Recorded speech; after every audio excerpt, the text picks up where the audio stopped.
Election 2017.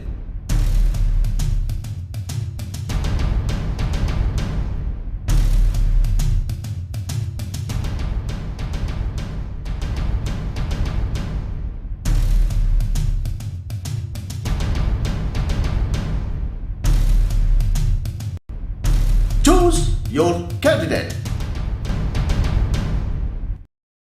Image TV and Simbu Taramok City. Lakadar 2017 gi Manipur Assembly Election ga mari lenana Image TV na putok sawa choose your candidate ki ngasi aikoina studio da unanaba kaujari basi Manipur National Democratic Front MNDF ki Wawai constituency gi candidate oiriba MD Abdul Samad ko hanra taramok sari ahanbada apoi Abdul gi mafam dai khoina khanbara khoina mayam da khangba pamisi hadak khoi gi drama thoisuwa Manipur Vidhan Sabha mere khoi mikhal sida mere drama or mane khoi party thagat pres na tabra masi gi khoi gi party si mapung pandam si party ama nau nei khalisi pandam si mafam maramda waham khra thambi akoina Manipur National Democratic Front haisi khoi gi regional party ni aduga khoi gi regional party strong oidragadi Manipur gi local gi oiba issue sing da akhoi gi samna hairabada akhoi gi national party sing de everything akhoi gi any problem am thok da problem ji solve to ngai hona da high command gi permission high command gi order high command gi akhoi gi permission yaudragadi akhoi gi local gi akhoi gi macha issue mayam jing je akhoi gi masi solve to bungam da ba maram maduna akhoi gi regional party je masigi aiming object si kai no haibda koi regional party se chakol lagadi regional party se local gi oiba issue me am jing tholi singji akoina masi matam nu da matam ilau da na time to time matam nu da koi gi solve to bungam gadra haiba gi da mak akoina regional party se strong oiba si am da kar oibna maram raga hanak nau na phongjari ba koi gi Manipur National Democratic Front je masi aiming object se han ba da di masi mak ne ina thamjani ngi wa phamje aduga MNDF ki khoi gi handak manifesto phongbira bani haijirba ada masita khoi manifesto sida maru oiba miyeng se karamba jaga da hena thambi abigi manifesto gi maru oiba wafam pra thambi asi akhoi manifesto je akhoi som da sodum akhoi study od sodum pizara kani aduga aina point ama ni katang haijaringi manifesto je manibas ta sengna di akhoi integrity kai ba yadaba Manipur gi chingai nga pa aduga Manipur de leiriba Chingtam aduga jat bizat naida akhoi leiminari ba isi na upun namok se akhoi nungsina na leiminaba aduga Manipur je akhoi corruption se free oi hanba aduga akhoi horiba generation je afaba generation ama semna bogi damak aduga akhoi masumba angle da aduga yamna peaceful oiba Manipur ama santi oi Manipur ama oi hanna bogi sumba focus ta ngam boina pije aduga ajik akoina Manipur ri am kuina akoina matam kuina ri sum la solve ti to sum da problem khar le hajari ba maruina akoi issue khra hargadi matam gi oina akoi issue sing asi palib sarkar sina matam gi ngahang ki negotiate to wa haigadra na tagana thenjel laga thamgi ba haigadra maruba akoi maru issue sing manungda akoi economic blockade asi am chaw issue man hauji issue sathari ko hai akoi UN sin sathadana mayam si am na ware potsai phangda khangde am khangde hiram khudim to oina awa pire masi issue sing asi akoi hauji issue state government ga central government is amana ama high state na tawgadabni central na tawgadabni haibagi insin na manbam pra singda koi phawli masi koi daily newspaper sing su ma loi thengna birabni hariba matam sida kari mot pebini masi akoi ge masi ta sengna paibi ri sarkar amadi akoi ge center da pairi ba sarkar ani chi ge coordinate wat pada gi thok nga tani aina thamjaningi masi akhoi ge blockade sina maram oiraga akhoi Manipur da leijariba praja jingje akhoi kayamatik warabno haibne chingmuje akhoi pairiba sarkar na so dum akhoi ge yamna serious hoina election bitre central government da leiba center da leiba sarkar sina so masi akhoi ge Manipur na tawjaki ni law and order Manipur na tawjaki ni haibagi sumaini inthoga amaga inthokpa sumaina leibna maram oiraga ngasi akhoi ge Manipur sida nomo ngasi for example petrol lupa chamuga tarakun natragan everything akoi any paisa paira support leiba phangdaba aduga sumaina ngasai gi lairaba lairaba imung amana even ngasi nomagi akhoi yum ama akhoi chalaina ba honabada masida mana tanjari ba paisa do aduna ngasai gi pot leiba pu konaraktraba suma mayam jingje masi tasengna aina haijau hairagadi masi akhoi ngang tanggi sarkar paibiri ba singna magi matam akhoi gi kanthokraga loire haibana chingbaje masina tholapodagi nomogi akhoi asmaina mayrik pidagi maijaubi hawi haina ahlaman jingna haina ba dumaina nomogi sum critical oina changchalapani ado mase akhoi miyoi ba ngata ne akhoi manipur hariba manipur sida leiba singtam aduga akhoi ge samna haibada akhoi ge leiminari ba jati khuding maksingja wari saraga loina thokpa ngata ni ngasi waba kanda tamju ware chingju ware aduga punamak leiminari ba jati khuding mak ware mase akhoi long term hoina akhoi na phambi ba matamda long term policy mo akhoi ge phamaga akhoi kamai tawsige karino hairaga wari sabada loinamak thokpa ngata ni sine ina thamjari se amasi akhoi tripartite talk su tawkore December ani dra tawre tawsida warwasin pro kadu malami adu madusu pro khidre matung namuk tawne hai matfan extend tong le haijariba ade hansak su BJP na sarkar pairagadi numidini manungda tawthokani 48 hours kang haiba kan moi ki seasonary mayamda masi akhoi karigumba anoba sarkar no form to utagari masungba akhoi solve masungba akhoi issue sing sing mataw kram solve to ya dage haibagi wa akhoi thinking le isagi oibu wakalun khara masi ai isagi opinion pijo hairagadi ngasi akoina sarkar ama samna harabada akhoi hojeu paibiri ba ruling sarkar ja si jo even matamdugi ngatangi akhoi ge machagi hairiba negotiation chida ngatangi lanthokina na botna ba like BJP center that BJP pairi BJP ga ngasi dagina tha hum plus henjala ba numichida akhoi manipur da ngasi praja singna wari ba singja bihai akhoi ge kai aitare VIP the chaba thapda wattaba pesa la akhoi ge kai aitare sumo mayam jingjide awaba yam kan phangde haibada aina haiman tholoi ngasi ground root ta no moge hand to mouth oiba praja singja masi ge khatang khanbiraga praja singjiga sarkar animokchi center pairiba adu state government pairiba sing animokchi akhoi pulapna punjalaga masi dol jina ngatang thangraga dol natabada akhoi ge animokchi sarkar animokchi punjalaga mataw kramna akhoi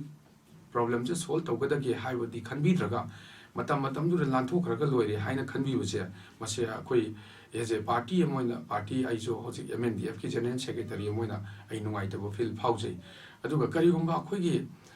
regional parties in a strong way. There are regional parties in a coming Taramatu Subajan election chida Akoina Sarkar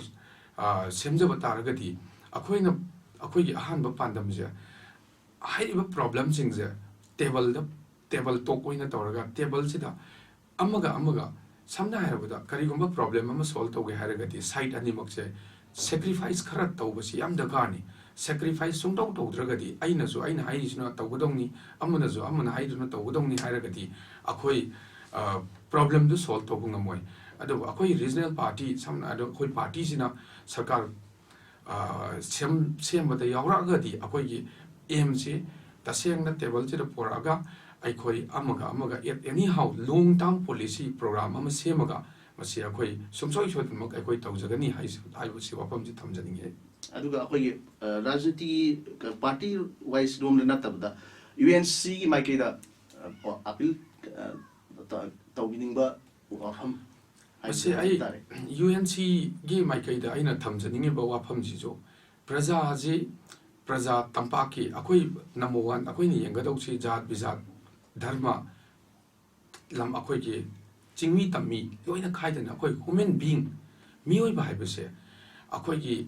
human being gi oina khallaga mioi ba jati chigi akhoi gi nungsinawai khallaga masi ngasi dagin tha hum henjala go blockade se ngasi hidak phangdabagi awaba ngasi gas phangdabagi awaba ngasi every akhoi gi pot ama ngasi construction da fail oire ngasi en chaba thakpada akhoi chaba thakna mai cheng chak puchalappada ware petrol wari ba mayam jingse yengbiraga ai UNC gi maikai da su akhoi praja gi party line gi natana praja gi awaba se yengbiraga masi blockade si handopina nabagi aina ai personal oina ai even tarafta aina hajari yam nuai je makha tarpsida koi Manipur si count masin yam lei haijariba koi tribal group them more than koi 34 35 kumba masida handak hauki sahi kharasida count masin si amaga ama khana senami thodo wathok si thokpui masin si hengalakpra haina sum khajai masi kan kari dagi laibano haiba kari kamai tong laino haiba si matang da wahum masi akhoi Manipur se akhoi sida leiriba jingmi tammi jat dharma khenaragasu akhoi sida leiriba singje lengak nung sandagi haurapadi ngasi bo leiriji akhoi Manipur haiba Manipur se thadokpa yaroidabani akhoi pokpa Manipur da pokpani Manipur da siradoni masida akhoi ki jat bijat natragana kamu mase khanadra yungkhatna ije mase akhoi misunderstanding mase akhoi ki gyan tanadabda ki thopani haina haijaningi akhoi kari gi damak akhoi asuk nungsinana ngasi dagi na yembiyo ngasi dagi na 40 50 years ki mamangda ngasi even ai sama sahi nifu mangam su nifu ma thoi muksu jare ngasi dagi na 25 years ki mamangda 30 ki mamangda akhoi na khaga gyan darapu matamda chingmi jingje akhoi tampak da laga tampaki akhoi ki halaman jingjena chingmi jingje bu itau hairaga yamna warm welcome hairaga masagi kai haitare guest ama lakpada pigadaba izatu dum binarami as it is same nasi chingmi na so tamgi mising lakanda jingda lakanda itau la e haina ngasagi mafam khudingmakta ahing nungden kari gumma mata hesitate yaudana chatlaga akhoi communication gap leidana akhoi gi marup ki sini haina khudon ke ap tawnarami ngasi di taseng na hairabada jing gi lamda numit he tarakpaga tamgi mising na chatpada hangoinaba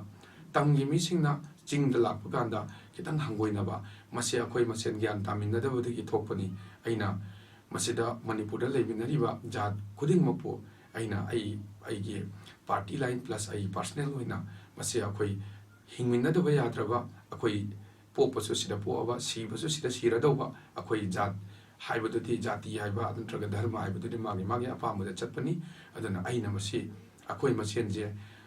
amana soigraju amana penthokpa isona hai penthokpa ngamiba thadokpa ngamiba se masina amuk henna akhoi gi revenge lawdagi su henna magun chawi hainaba dumaina masi akhoi amana soigragasu amana penthoga akhoi masenje peace oiba Manipur shanti oiba Manipur ama oina nungsi chanana leiminasi haibaduni ain thamjaningi wapamje makha tarpsida hoi Manipur hojik akoi maruina Manipur ki tampakta leiba miam singi pungda yamna nena tadaba aduga yamna khoirang han bai su khra de su amani gi manungda Manipur gi khoi matang de haijani aduga loinana akoi gi inner line permit system sing matang sidadi isa gi motkel bi masi akoi integrity akoi Manipur haibache Manipur ngak Manipur kaiba yadabani Manipur da leiriba akoi gi su identity se Manipuri samna haibda ai samuk mapalda chahi kun kumathoi leijari akoi na sida Manipur haibakanda kadai dagi lai Manipur any jat bijat akoi thi de Manipur dai lai haikana tungan ba thamoi gi nungsiba ma tomai interaction force ma marup koiba jat kana gi no kari no khandana ai Manipuri ni haibakanda akoi aduma yam nungsina ba ma malei aduna mase akoi gi ahanbada akoi integrity Manipur ngak pa akoi Manipur di akoi gi Manipuri gi oigadawni aduga amana inner light permit se taseng na chomi inner light permit se ngasi akoi gi ngasi mayam akoi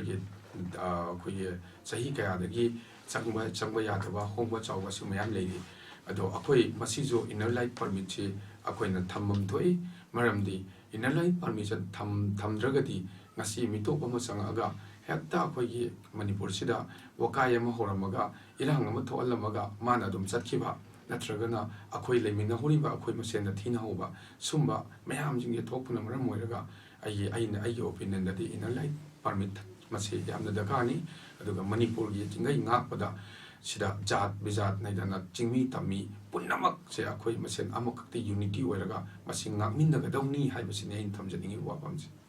hojik akoi gi Manipur lengak si i matang sida maruina Manipur lengak sida khoi yamna corrupted oye na khoi mayamna khoi kaktana te leba matam mayamna su Manipur si yamna corrupted oiba sarkar ni khotni nai maruina khoi gi thabak sang lo sida पैसा चाय पैसा पीबा लौबा दुम चटनरी मासे अखोगी tradition Moina सुम चटखरे हाइबा सिंग मतंग सिदि करी वफम थम्बिदि मसे आइगे वाखंददि मसे तसेंगना चुमी मसे मणिपुर से करप्शन दा थबुक एनी थबुक अमु तौबा मतमदा समना हाइरबदा इवन 4 ग्रेड अमु लौबदा लाख तरुक मंगा तरुक तरियत इवन 3rd ग्रेड अमु लौबदा लाख 20 30 समना हाइदा सुमाइना गसाइगे पैसा पाइबा मीजिंगजिना ह्यूज अमाउंट दा गसाइगे अखोइगे जॉब सिबो मागी क्वालिटी दुगी मतबा क्वालिफाइड दुगी मतुंगिना मागी इलिजिबल ओरगा असेंग ओइना लौजगदौदो पैसा पाइ हाइना गसाइगे हेक्ता अखोइगे ह्यूज अमाउंट दा पीरगा गसाइगे अखोइगे जॉब ओइना लेबना मरम ओरगा मसी करप्शन जिदि मयाम नेना खंगनारबदुनी असी अदुके मतिक मणिपुर हाइबा मणिपुर से करप्शन दा अदुमक स्ट्रांग ओइरे मसी आइना आइगे वाखलोंददि मसी अखोइगे पालकदौरिबा सरकार नत्रगना अखोइगे लॉ मेकर सिंगजिना मसिदा अचेतपा समना हाइबदा अखोइना आरटीआई गुमा मयामसु लेरे करप्शन फ्री लेरे सुमाइना गसाइगे अखोइजे प्रजा सिंगनसु अखोइगे वोट तसेंगना अखोइगे काय हाइतारे करप्शन जे फ्री ओइनंगाइ होनबा मतमदा नंबर 1 अखोइगे अपाम आइगे वाखलोन जिरे हौजिक लाकदौरिबा जनरल इलेक्शन सिदासु कैंडिडेट सिंगसिदा यामना कन्ना अखोइगे पैसा लुपा सनाजे सिदा डिपेंड तौबिदबा अखोइना अफाबा कैंडिडेट अमा खनबीबा प्रजा सिंगना आइगे वाखंददि क्वालिफाइड ओइबा अदुगा अखोइगे प्रजागे दम खनबीगदबा लीडर अमा खनबीरगा मतुदगी अखोइ पैसा लुपा सना यामना संगहंदना प्रजागी थबुक तौबिरकदबा फ्यूचर गी खनबीरकदबा अखोइ कैंडिडेट सि खनबीरगदि महांगनासु तसेंना अखोइगे हौजिक थबुक थोरांग कोरपा मतमदा थबुक लौबा मतमदा महांगना तसेंगनमक मार्क्सि पैसा लुपा सनाजी ओइना डिपेंड तौरओइ हाइबसि आइना थमजनिंगि मखा तारपिसदा हंदक मणिपुर दा कोई मतम खरगी नते मसी याम कुइबा मांगदगी सदर हिल्स का जिरबाम डिस्ट्रिक्ट का सेम्बा यारो है ना यूएनसी ने याम अकनबा खोजंग जक्सी लगपगी इकोनॉमिक ब्लॉकेट याम कन सथै मरकसिदा कोई हौकिबा सही की डिसेंबर टाइम पांदा गे अहिंग द वर माने कोई डिस्ट्रिक्ट अनोब ट्रेड हम हापसिलगा मणिपुर गवर्नमेंट लाउथोक्रे मसी अतोपा कांग्रेस नतबा अतई पार्टी सिंगसिना मसी इलेक्शन न युक्सिलकम मतमसिदा कांग्रेस ना पॉलिटिकली खुदोंसा लौबनी हाइना वनबनी हाइना सुम याम मना सिटी कांग्रेस दा मतंगसिदा सोंग मटकरी मसी आई पार्टी लाइन की नतना आई सागी ओपिनियन ओइना इदुम हाइजगे तसेंगना अखोइगी अदुमक हाइगनी इलेक्शन हेक नियर द इलेक्शन मयादा डिक्लेयर तौबदिना मसी ngasidagiना चाही मंग अमगी ममांगदा डिक्लेयर तौबिरमगदी हाइरिबसिंगदो हाइरमदबसु याय तौबदबु आइना हाइजरिंगना समना हाइबदा जिरिबाम अखोइगे डिस्ट्रिक्ट अमक हाइदोप हाइबसे यामना नीट ओइरबनी करिगी जिरिजे ngasi खाइदोक्ट्रिंग ममांगदा इम्फाल ईस्ट न पोरमि समना हाइबदा इम्फाल ईस्ट दा डीसी ऑफिस दा लाखनगाइ होनबदा जिरिदगी इम्फाल लाताना लाखनगाइ होनबदा मसिगे जिरिगी लंबेन फतबा जिरिगी लंबेन कम्युनिकेशन यादबा अदुगा अखोइगे तौनिंगबा थबुक समना हाइबदा डीसी अमा साइड विजिट तौबा मतमदा जिरि ताना चन्नगाइ होनबदा मसिगे लॉ एंड ऑर्डर लंबेन थोंग होंगबा चावो मैम सिंग लेबा अदु ngasi हाइरिबा सिंगजे करी मरमगिनो अहानबा एमडी अखोइना डिस्ट्रिक्ट खाइदोइजे जिरि डिस्ट्रिक्ट खाइदोइबा नत्रगना सदर हिल डिस्ट्रिक्ट खाइदोइजे करी मरमगिनो हाइबसे अखोइ प्रजा सिंग अहानबा खनम थोइ मरमदी डिस्ट्रिक्ट खाइदोपसिना मरम ओरगा एटलीस्ट हाइरिबा सराउंडिंग दो लेरिबा एरिया जिंगजे तसेंगना खाइदो अब मतुंगदा मसी लेकाइदुगी नत्रगा डिस्ट्रिक्ट दुगी डेवलपमेंट की दमक खाइदोपनि हाइबसे प्रजा सिंग अहानबा ज्ञान दाहनबा दरकार ओइ अदु ngasidagiना चाही अमगी ममांगदा थारम अखोइना डिक्लेयर तौबिरमगदी ngasi अखोइगी सरकार दा नत्रगा रूलिंग दा अखोइगी हाइबा मोइना कई हाइतारे हाइबो वफमजिंगदो हाइरमदबा याय हाइबसे आइगे वखंदा आइना सुमाइना ओपिनियन फोंदोक्चरी अदुगा खोइना खोइगी राजनीति वाला एमएलए नत्रगा खोइगी मिनिस्टर ओरब सिंग सिगी हौजिक मयामना उनरिबा मियेंग अमदा हाइरगा वोट अखोइगी वोट मतमदना प्रजासी यामना इंपोर्टेंस होइना खनबीबा वोट काखना मतुंगदा एमएलए ओइगबा नत्रगना मंत्री ओर मतुंगदा प्रजासी याम हेना प्रजा नक्सिनबसे वालक तवगी अखोइगी फिबम अमदा हौजि अदुम लेब्राइन खजै वोट मतमसिदा न प्रजासी यामना दरकार ओर प्रजा हेन क्लोज होइना होनरबा मसिनासु ꯑꯩꯈꯣꯏꯒꯤ ꯀꯨꯏꯅ ꯂꯥꯞꯊꯣꯛꯅꯔꯕ ꯄ꯭ꯔꯖꯥꯁꯤꯡꯁꯤꯅꯁꯨ ꯑꯩꯈꯣꯏ ꯚꯣꯠ ꯃꯇꯝꯗ ꯑꯩꯈꯣꯏꯒꯤ ꯄꯩꯁꯥ ꯇꯤꯡꯕ ꯈꯣꯠꯄꯁꯤꯁꯨ ꯍꯦꯟꯕ꯭ꯔꯥ ꯍꯥꯏꯅ ꯈꯟꯖꯩ ꯃꯁꯤꯒꯤ ꯑꯩꯈꯣꯏꯒꯤ ꯃꯣꯔꯦꯜꯁꯤꯡꯁꯤ ꯀꯔꯝꯍꯥꯏꯅ ꯑꯩꯈꯣꯏꯒꯤ ꯆꯠꯅꯔꯤꯕ ꯑꯩꯈꯣꯏ ꯂꯩꯉꯥꯛꯂꯣꯟꯁꯤꯡꯒꯤ ꯃꯣꯔꯦꯜꯁꯤꯡꯁꯤ ꯃꯇꯥꯡꯁꯤ ꯏꯁꯥꯒꯤꯗꯗꯤ ꯀꯔꯤ ꯈꯟ ꯃꯁꯤ ꯑꯩꯅ ꯍꯥꯏꯖꯧ ꯍꯥꯏꯔꯒꯗꯤ ꯆꯨꯝꯃꯦ ꯉꯁꯤ ꯑꯃꯨꯛꯇꯪ ꯔꯥꯖꯅꯤꯇꯤ ꯋꯥꯂꯥꯁꯦ ꯑꯃꯨꯛꯇꯪ ꯃꯥꯏ ꯄꯥꯛꯑꯕ ꯃꯇꯨꯡꯗꯗꯤ ꯇꯁꯦꯡꯅ ꯑꯅꯤꯔꯛ ꯁꯨꯕ ꯇꯥꯝꯁꯦ ꯃꯁꯤꯗꯗꯤ ꯑꯩꯈꯣꯏꯒꯤ ꯚꯣꯠꯁꯤ ꯈꯣꯝꯅꯕ ꯂꯩꯔꯣꯏꯗ꯭ꯔꯥ ꯍꯥꯏꯅ ꯈꯟꯖꯩ ꯀꯔꯤꯒꯤꯗꯃꯛ ꯄ꯭ꯔꯖꯥꯅ ꯄ꯭ꯔꯖꯥꯒꯤꯗꯃꯛ ꯃꯤꯍꯨꯠ ꯑꯃ ꯑꯣꯏꯅ ꯊꯥꯒꯠꯂꯛꯈ꯭ꯔꯕ ꯃꯇꯨꯡꯗ ꯃꯇꯧ ꯀꯔꯝꯅ ꯄ꯭ꯔꯖꯥꯁꯤꯡꯁꯤꯒꯤ ꯂꯣꯏꯅꯒꯗꯒꯦ ꯍꯥꯏꯁꯦ ꯑꯩꯈꯣꯏꯒꯤ ꯂꯤꯗꯔ ꯑꯣꯏꯕꯤꯔꯤꯕ ꯅꯠꯇ꯭ꯔꯒꯅ ꯑꯩꯈꯣꯏꯒꯤ ꯊꯥꯒꯠꯈ꯭ꯔꯕ ꯃꯤꯁꯤꯡꯁꯤꯅ ꯀꯥꯎꯊꯣꯛꯄꯤꯕ ꯆꯍꯤ 5ꯁꯤꯗ ꯑꯩꯈꯣꯏꯒꯤ ꯀꯦꯟꯗ꯭ꯔꯒꯤ ꯄ꯭ꯔꯖꯥꯁꯤꯡꯒꯤ ꯁꯝꯅ ꯍꯥꯏꯔꯕꯗ ꯁꯣꯠꯊꯔꯕ ꯈꯨꯟꯅꯥꯏꯁꯤꯡꯁꯤꯒꯤ ꯄ꯭ꯔꯖꯥꯁꯤꯡꯗꯨꯒꯤ ꯀꯔꯤ ꯇꯧꯐꯝ ꯊꯣꯛꯏ ꯀꯔꯤ ꯃꯥꯅ ꯍꯥꯏꯅꯤꯡꯉꯤꯕꯁꯤꯅ ꯀꯔꯤꯅꯣ ꯂꯩꯀꯥꯏꯗꯨꯒꯤ ꯀꯔꯤ ꯄ꯭ꯔꯣꯕ꯭ꯂꯦꯝ ꯂꯩꯔꯤ ꯅꯠꯇ꯭ꯔꯒꯅ ꯑꯩꯈꯣꯏꯒꯤ ꯂꯩꯀꯥꯏꯗꯨꯒꯤ ꯏꯁꯨ ꯃꯌꯥꯝ ꯂꯩ ꯐꯣꯔ ꯑꯦꯛꯖꯥꯝꯄꯜ ꯃꯩ ꯏꯁꯤꯡ ꯂꯝꯕꯦꯟ ꯊꯣꯡ ꯑꯗꯨꯒ ꯑꯩꯈꯣꯏ ꯁ꯭ꯀꯨꯜ ꯑꯗꯒꯤ ꯒ꯭ꯔꯥꯎꯟ ꯑꯗꯨꯒ ꯑꯩꯈꯣꯏꯒꯤ ꯂꯣꯏꯅꯅ ꯉꯁꯤ ꯍꯧꯔꯛꯏꯕ ꯑꯩꯈꯣꯏꯒꯤ ꯃꯦꯗꯤꯀꯦꯜ ꯑꯩꯈꯣꯏꯒꯤ ꯃꯅꯤꯄꯨꯔꯗ ꯍꯧꯖꯤꯛ ꯌꯥꯝꯅ ꯑꯩꯈꯣꯏꯒꯤ ꯑꯩꯅ ꯁꯨꯝ ꯎꯖꯕ ꯃꯇꯝꯗ ꯃꯦꯗꯤꯀꯦꯜꯒꯤ ꯐꯦꯁꯤꯂꯤꯇꯤꯁꯤ ꯌꯥꯝꯅ ꯋꯤꯛ ꯑꯣꯏ ꯁꯝꯅ ꯍꯥꯏꯔꯕꯗ ꯑꯦꯝꯕꯨꯂꯦꯟꯁ ꯂꯩꯇꯕ ꯍꯣꯁꯄꯤꯇꯥꯜꯗ ꯑꯩꯈꯣꯏꯒꯤ ꯁꯕ ꯁꯦꯟꯇꯔꯒꯨꯝꯕꯗ ꯗꯣꯛꯇꯔ ꯂꯥꯛꯄꯤꯗꯕ ꯁꯨꯝꯕ ꯃꯌꯥꯝꯁꯤꯡꯁꯦ ꯄ꯭ꯔꯖꯥꯁꯦ ꯍꯧꯖꯤꯛꯀꯤ ꯀꯥꯈ꯭ꯔ ꯄ꯭ꯔꯖꯥꯅꯕꯨ ꯑꯩꯈꯣꯏ ꯄ꯭ꯔꯖꯥ ꯍꯥꯏꯕꯁꯦ ꯅꯤꯡꯊꯧ ꯁꯦꯝꯃꯤꯕꯅꯤ ꯅꯤꯡꯊꯧꯁꯤꯕꯨ ꯍꯥꯠꯇꯣꯛꯏꯕꯅꯤ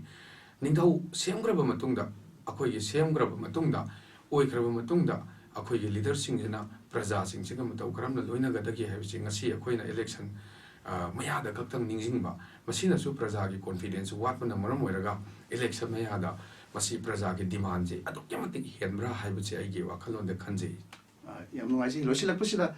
ꯑꯩꯈꯣꯏꯒꯤ ꯁꯣꯝꯅ ꯀꯥꯕꯤꯔꯒꯗꯤ ꯀꯔꯤꯒꯨꯝꯕ ꯂꯥꯏꯕꯛ ꯐꯗꯅ ꯃꯌꯥꯝꯅ ꯊꯧꯖꯥꯟꯕꯤꯗꯅ ꯚꯣꯠꯁꯤ ꯀꯥꯔꯒꯗꯤ ꯁꯣꯝꯒꯤ ꯀꯟꯁꯇꯤꯇ꯭ꯌꯨꯌꯦꯟꯁꯤꯁꯤꯗ ꯄꯥꯏꯈꯠꯅꯤꯡꯕ ꯄꯣꯂꯤꯁꯤ ꯄ꯭ꯔꯣꯒ꯭ꯔꯥꯝ ꯑꯩꯅ ꯇꯁꯦꯡꯅ ꯔꯥꯖꯅꯤꯇꯤꯁꯤꯗ ꯑꯩꯅ ꯈꯣꯡ ꯊꯥꯖꯔꯛꯈ꯭ꯔꯤꯁꯤ ꯇꯁꯦꯡꯅ ꯑꯩꯁꯦ ꯑꯉꯥꯡ ꯑꯃ ꯑꯣꯏꯅ ꯑꯩꯁꯦ ꯃꯄꯥꯟꯂꯣꯝꯗ ꯗꯦꯜꯂꯤꯗ ꯆꯍꯤ 10ꯃꯨꯛ ꯑꯩꯁꯦ ꯂꯥꯏꯔꯤꯛ ꯂꯥꯏꯁꯨ ꯇꯝꯃꯒ ꯑꯩ ꯊꯕꯛ ꯃꯆꯥ ꯑꯃꯈꯛ ꯇꯧꯔꯒ ꯂꯥꯛꯆꯕꯅꯤ ꯑꯩ ꯇꯁꯦꯡꯅ ꯋꯥꯕꯒꯥꯏ ꯀꯦꯟꯗ꯭ꯔꯁꯦ ꯃꯅꯤꯄꯨꯔꯒꯤ ꯈ꯭ꯋꯥꯏꯗꯒꯤ ꯑꯩꯈꯣꯏꯒꯤ ꯀꯔꯤ ꯍꯥꯏꯇꯥꯔꯦ ꯀꯤꯂꯣꯃꯤꯇꯔ 10-20 ꯈꯛꯇꯪ ꯂꯥꯞꯄꯒ ꯂꯩꯕ ꯋꯥꯕꯒꯥꯏ ꯀꯦꯟꯗ꯭ꯔꯁꯦ ꯁꯥꯡꯕꯁꯨ ꯀꯤꯂꯣꯃꯤꯇꯔ 25-26 ꯀꯤꯂꯣꯃꯤꯇꯔ ꯁꯥꯡꯕ ꯖꯤꯑꯣꯒ꯭ꯔꯥꯐꯤꯀꯦꯜꯂꯤ ꯑꯣꯏꯅ ꯐ꯭ꯔꯣꯝ ꯑꯩꯈꯣꯏꯒꯤ ꯇꯣꯞꯇꯒꯤꯅ ꯑꯩꯈꯣꯏꯒꯤ ꯀꯔꯤ ꯂꯤꯂꯣꯡꯒ ꯍꯦꯛ ꯇꯥꯏꯅꯕꯗꯒꯤꯅ ꯀꯛꯆꯤꯡ ꯐꯥꯎꯕꯁꯦ ꯁꯤꯗ ꯑꯩꯈꯣꯏꯒꯤ ꯉꯁꯤ ꯑꯩꯅ ꯇꯥꯖꯔꯛꯏꯕ ꯀꯩꯁꯦ ꯑꯩꯈꯣꯏꯒꯤ ꯋꯥꯕꯒꯥꯏ ꯀꯦꯟꯗ꯭ꯔꯁꯦ ꯃꯅꯤꯄꯨꯔꯒꯤ MLA 60ꯒꯤ ꯃꯅꯨꯡꯗ ꯈ꯭ꯋꯥꯏꯗꯒꯤ ꯁꯣꯠꯊꯕ ꯀꯦꯟꯗ꯭ꯔ ꯑꯃꯅꯤ ꯍꯥꯏꯕꯗ ꯑꯩ ꯍꯥꯏꯃꯟꯕ ꯊꯣꯛꯑꯣꯏ ꯍꯥꯏꯅ ꯈꯜꯂꯤ ꯑꯗꯨꯛꯀꯤ ꯃꯇꯤꯛ ꯑꯁꯤ ꯀꯣꯏꯂꯥ ꯊꯥꯗꯕ ꯀꯣꯏꯂꯥ ꯐꯪꯗꯕ ꯃꯩ ꯐꯪꯗꯕ ꯏꯁꯤꯡ ꯐꯪꯗꯕ ꯍꯣꯁꯄꯤꯇꯥꯜ ꯂꯩꯇꯕ ꯃꯁꯤ ꯃꯁꯤꯡ ꯊꯤꯉꯝꯗꯕ ꯑꯩꯈꯣꯏꯒꯤ ꯈꯨꯟꯁꯤꯡ ꯂꯩꯔꯤ ꯍꯧꯖꯤꯛ ꯑꯩꯈꯣꯏ ꯋꯥꯕꯒꯥꯏ ꯀꯦꯟꯗ꯭ꯔꯁꯤꯗ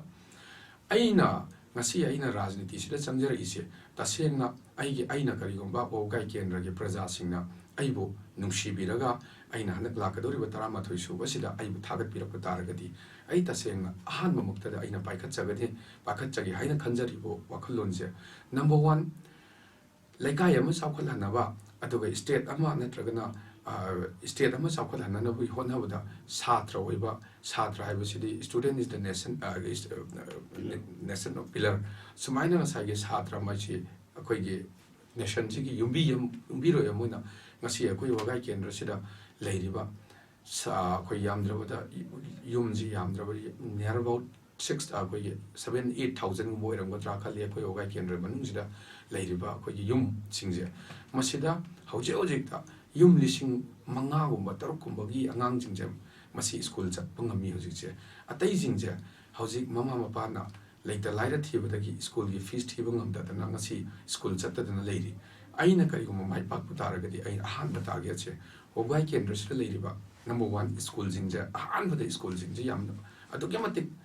phagalhanba oja watpasu concern minister do concern government da akoina haijaba aduga akoi lehenba aduga private school jingjo akoina private school jingjo akoina tasengna aina mai pa aba matungda private school kaya leiri private school gida leiriba chairman aduga headmaster principal jingje kauraga akoi ge lairaba lai shu tamangam jadaba macha masu jingje matau karamna noina maximum level da discounts kaya ampiraga highway school chatpangam jadaba singse school chathanba aigi aim ji ahanba da masi aigi pandam ni ani suba pandam karigumba ina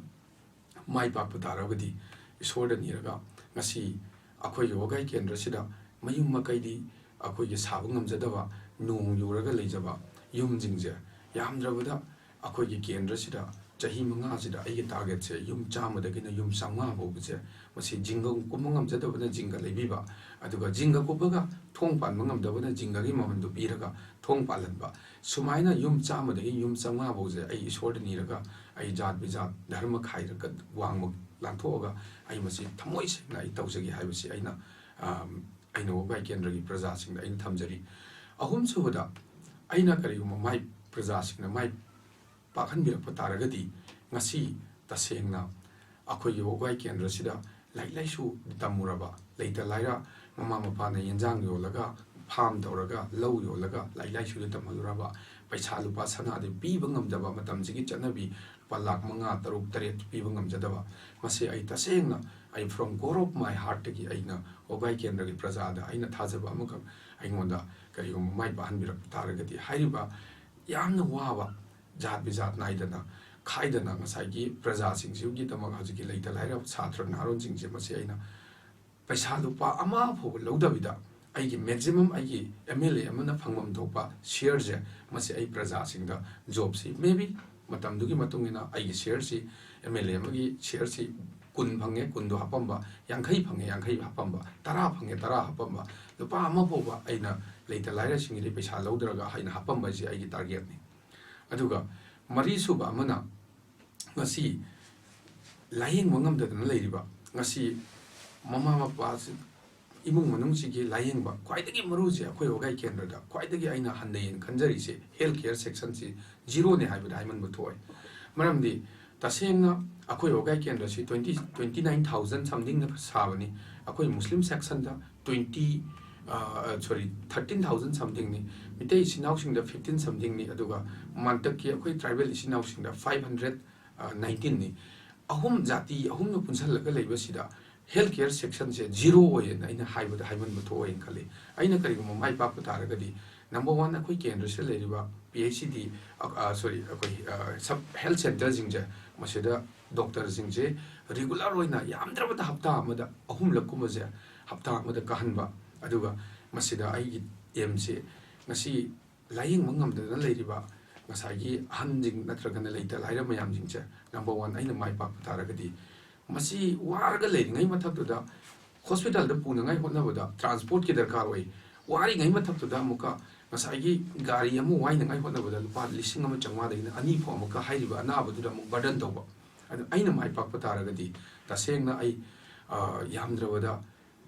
ambulance ogai kendra gi oina ambulance manga da gani yengul tara pho se ai chahi manga da ai donate tawjaram ge haibadu ne akhoi gi ogai kendra gi praja sing gi oina sumba lamben thong aduga mai ising samna haibada kakching muk hairage kakching jida tasengna lamben leiriba ngasi gi lamben jing adu kematik worse oire yam phatre masi akhoi gi district akhoi kendra manung da muk ai haijage masi akhoi DC line sapa district hospital om chatpa lamben sema masi de accident ke athokna even soinai ke asu yaure aduga wairi site ta akhoi adu kematik worse oire adegi akhoi gi khunya site ta lamben yadre masi kari maramgi masi sarkar pairiba ibungo ibem masingduna tasengna koila muk thabu ngamdraga su masi football singji melaga masi phajana akhoi sport liona praja singjiga akhoi gi chatminna ba yaba potse moina chahi manga jida election maya he oira kanda praja singi demand thungan gadongni haiba chahi manga je tasengna thamoi sengna chahi manga jida kendra sigi thamoi sengna thabuk tawu taragadi aina chahi manga katang karamaga tawu matamda aina rajniti dagi tasengna retire chakrabo so ai thabuk ko chahi yangai bobudi kendra gi prajana ai gi thabuk tu ningjinga ai busu ningjinga le hobani ai masigi wafam mai thamjani ngase aina ngasi akhoi gi media gi khudong sabu silojaraga aina wogai kendra gi praja singda tasengna ai kuk no lag haijari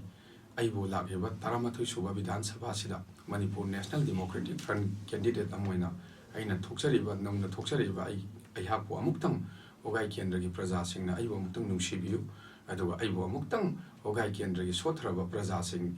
akhoi gi bunnamakase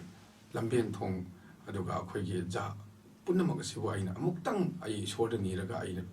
ꯊꯋꯥꯏ ꯍꯛꯆꯥꯡ ꯌꯥꯎꯅ ꯁꯦꯕꯥ ꯇꯧꯖꯔꯝꯒꯦ ꯑꯗꯨꯅ ꯑꯩꯕꯨ ꯑꯃꯨꯛꯇꯪ ꯅꯨꯡꯁꯤꯕꯤꯌꯨ ꯍꯥꯏꯖꯕ ꯋꯥꯐꯝꯁꯤꯇꯪ ꯑꯩ ꯃꯌꯥꯝꯒꯤ ꯃꯐꯝꯗ ꯑꯣꯒꯥꯏ ꯀꯦꯟꯗ꯭ꯔꯒꯤ ꯄ꯭ꯔꯖꯥꯁꯤꯡꯒꯤ ꯃꯐꯝꯗ ꯊꯝꯖꯔꯤ ꯌꯥꯝ ꯅꯨꯡꯉꯥꯏꯖꯩ ꯉꯁꯤ ꯑꯩꯈꯣꯏꯒꯤ ꯕꯣꯠ ꯃꯌꯥꯒꯤ ꯆꯤꯜꯂꯕ ꯃꯇꯝ ꯈꯔ ꯀꯥꯏꯊꯣꯛꯄꯤꯔꯒ ꯑꯩꯈꯣꯏꯒꯤ ꯏꯃꯦꯖ ꯇꯤꯚꯤꯒꯤ ꯁ꯭ꯇꯨꯗꯤꯑꯣꯗ ꯂꯦꯡꯁꯤꯟꯕꯤꯔꯛꯇꯅ ꯋꯥꯔꯤ ꯋꯥꯇꯥꯏ ꯁꯥꯕ ꯉꯥꯏꯍꯥꯛ ꯐꯪꯖꯕꯁꯦ ꯑꯗꯣ ꯁꯣꯝꯁꯨ ꯄ꯭ꯔꯖꯥ ꯃꯌꯥꯝꯒꯤ ꯃꯤꯅꯨꯡꯁꯤ ꯑꯃꯗꯤ ꯏꯁꯣꯔꯒꯤ ꯀ꯭ꯔꯤꯄꯥ ꯐꯪꯕꯤꯔꯒ ꯃꯥꯏ ꯄꯥꯛꯄ ꯑꯣꯏꯕꯤꯁꯅꯨ ꯍꯥꯏꯅ ꯑꯃꯨꯛ ꯍꯟꯅ ꯑꯩꯈꯣꯏꯅ ꯏꯁꯣꯔꯒꯤ ꯃꯐꯝꯗ ꯏꯃꯦꯖ ꯇꯤꯚꯤꯒꯤ ꯃꯥꯏꯀꯩꯗꯒꯤ ꯊꯧꯅꯤꯖꯒꯦ ꯑꯁꯤ ꯑꯩꯈꯣꯏ ꯏꯃꯦꯖ ꯇꯤꯚꯤꯅ ꯄꯨꯊꯣꯛꯆꯕ ꯆꯨꯁ ꯌꯣꯔ ꯀꯦꯟꯗꯤꯗꯦꯠ ꯌꯨꯁ ꯍꯥꯏꯕ ꯊꯧꯔꯝꯁꯤ ꯉꯁꯤꯒꯤꯗꯤ ꯃꯇꯥꯡ ꯑꯁꯤ ꯂꯣꯏꯁꯤꯟꯖꯔꯦ ꯃꯈꯥ ꯇꯥꯕꯗ ꯊꯧꯔꯝꯁꯤꯡ ꯃꯌꯥꯝꯅ ꯃꯈꯥ ꯇꯥꯕ ꯊꯧꯔꯝꯁꯤꯡꯒꯤꯗꯃꯛꯇ ꯃꯊꯪ ꯑꯩꯈꯣꯏ ꯆꯠꯊꯖꯔꯛꯀꯅꯤ ꯃꯁꯤ ꯃꯌꯥꯝꯅ ꯉꯥꯏꯕꯤꯌꯨ